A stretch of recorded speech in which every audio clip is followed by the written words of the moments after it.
Halo, Assalamualaikum warahmatullahi wabarakatuh. Pada kesempatan kali ini saya akan coba eh, menjelaskan tentang Xamarin, salah satu teknologi Microsoft yang digunakan untuk membangun aplikasi cross-platform Android, iOS, dan juga aplikasi Windows 10, spesifik Universal Windows Platform.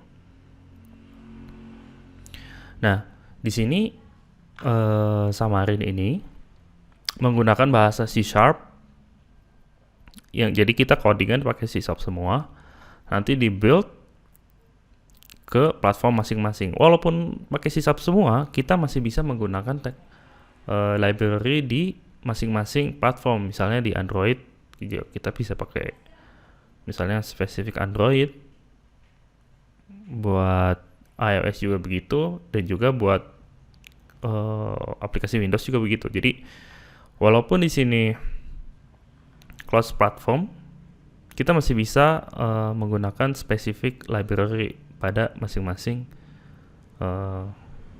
platform. Kenapa kita harus belajar Xamarin? Kenapa nggak yang lain aja yang lebih populer gitu, misalnya pakai React.js ataupun pakai Ionic kalau nggak salah, Ionic ya. Iya, itu salah satu cross platform juga. Yang saat ini yang lagi hot juga ada, misalnya pakai Flutter gitu. Nah, salah satu alasannya adalah ini nih, trusted by enterprise. Misalnya nih ya, kayak perusahaan di Indonesia, apa ya, Astra Indonesia ya, itu sebenarnya aplikasinya tuh banyak berdasarkan .NET teknologi gitu. Jadi kalau misalnya kita mau bikin aplikasi iOS misalnya spesifik gitu, berarti kan harus ada orang iOS lagi gitu. Android misalnya spesifik harus ada orang Android lagi.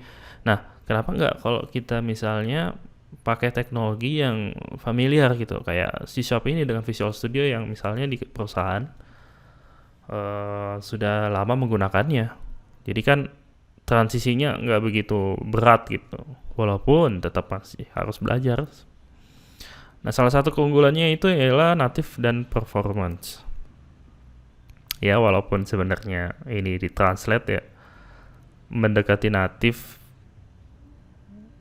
masih lebih cepat coding di masing-masing platform sih, Android, iOS, iOS. Kalau Windows udah pasti kan ya, pakai Windows kan Xamarin ini, pakai C Sharp.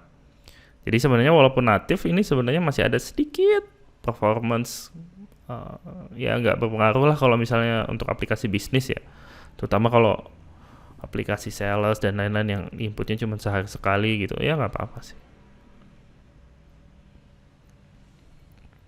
Xamarin juga bisa dipakai buat